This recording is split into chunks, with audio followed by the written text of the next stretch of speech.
আমার মনে পড়ে যে গানের শুটে হচ্ছে মেমোরিজ পুরো এরকম ছিল যে ডে লাইটে পুরো গানটার শুটটা শেষ করতে হবে।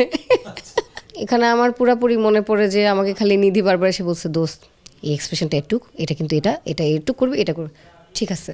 সো আমার জন্য আতকা ইজ আ ফান প্রজেক্ট, কারণ চুমকির যে ক্যারেক্টার আমি প্লে করেছি, দুজন আমাকে চিন্তা করেছে এই ক্যারেক্টার, এটাই ইন্টারেস্টিং। খুব চটপটে একটা ক্যারেক্টার, একটু ন্যাকা, একটু দুষ্টু।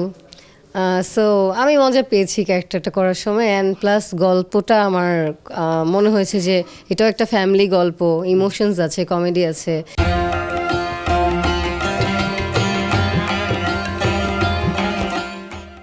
মানুষ যতটুকু হাসবে আবার ইমোশনাল হবে ওই জায়গাগুলো আছে, স্টোরি হুক পয়েন্ট আছে, ডিরেকশনটা খুবই গোছানো। সো আমি ভালো রেসপন্স পাচ্ছি এই পর্যন্ত, অ্যান্ড এখনও ওয়েট করছি, আসলে মাত্র রিলিজ পেয়েছে, এখনও ওয়েট করছি আরও দর্শক দেখবে কি বলবে এটার জন্য। তো আমি অনেকদিন পর এরকম একটা প্রজেক্ট পেয়েছি যেখানে আসলে ডিরেক্টর যেটা চাইবে আমি সেটা করব, ওইভাবে ডেলিভার করবো, ওইটার মজা আলাদা। সো মানে রাবার গল্প, এর আগে আমি এই ডুয়োর সাথে কাজ করেছি, রাবা এবং নিধি, খুব কাছেরই কেউ, অ্যান্ড ওয়ার্ক সবাই খুব পছন্দ করেছে।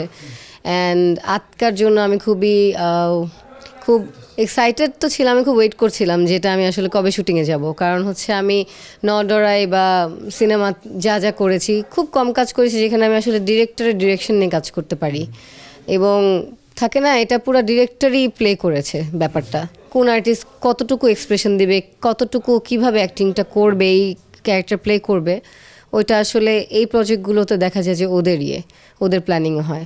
সো অনেকদিন পর কাজটা করেছি, অ্যান্ড এখানে আসলে আমার কো আর্টিস্টরা যারা ছিলেন, অনেক সিনিয়র আর্টিস্টরাও ছিলেন, আবুল হায়াত স্যার সহ। আমি অনেক ইন্টারভিউতে অলরেডি বলেছি যে আমি ওনার সবচেয়ে বড় ফ্যান মনে হয়, ছোটোবেলা আমি ওনার অ্যাড না দেখে বা কাজ না দেখে আমি খেতাম না। সো হ্যাঁ, এটা আমার জন্য অনেক বড় একটা ব্যাপার, আলহামদুলিল্লাহ।